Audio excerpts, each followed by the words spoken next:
Hello Empuraan എന്ന ചിത്രത്തിൻ്റെ first day Tamil Nadu box office collection റിപ്പോർട്ടാണ് നോക്കാൻ പോകുന്നത്. വീഡിയോയിൽ മുൻപ് വീഡിയോ ലൈക്ക് ചെയ്യുക, ചാനൽ സബ്സ്ക്രൈബ് ചെയ്യുക.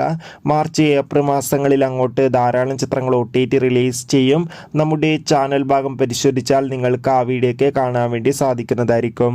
പൃഥ്വിരാജിൻ്റെ സംവിധാനത്തിൽ മോഹൻലാൽ, മഞ്ജു വാര്യർ, ടൊവിനോ തോമസ് എന്നൊക്കെ പ്രധാന കഥാപാത്രങ്ങളായിട്ട് ഇന്ന് മാർച്ച് 27 റിലീസിനെത്തിയ ചിത്രമായിരുന്നു എമ്പുരാൻ. ഏവരും ഏറെ ആകാംക്ഷയോടെ എമ്പുരാൻ എന്ന ചിത്രത്തിൻ്റെ റിലീസിനായി ഏറെ കാത്തിരിക്കുകയായിരുന്നു. ചിത്രത്തിന് അതിഗംഭീരമായ ഹെവി പോസിറ്റീവ് റെസ്പോൺസ് തന്നെയാണ് ആദ്യ ദിവസം വന്നത്.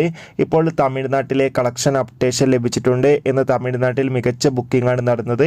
അതുകൊണ്ട് തന്നെ ആദ്യ ദിവസം 1.5 കോടിക്ക് മുകളിൽ തന്നെ കളക്ഷൻ നേടിയെടുക്കാൻ വേണ്ടി സാധിക്കുമെന്ന് ട്രാക്കിംഗ് റിപ്പോർട്ടുകൾ സൂചിപ്പിക്കുന്നുണ്ട്. കാത്തിരിക്കാം എമ്പുരാൻ എന്ന ചിത്രത്തിൻ്റെ കൂടുതൽ ബോക്സ് ഓഫീസ് കളക്ഷൻ റിപ്പോർട്ടിനായി. ചിത്രം കണ്ടവരുടെ അഭിപ്രായം കമൻറ്റ് ചെയ്യുക. കൂടുതൽ സിനിമാ വാർത്തകൾക്കായി ചാനൽ സബ്സ്ക്രൈബ് ചെയ്യുക. ബൈ.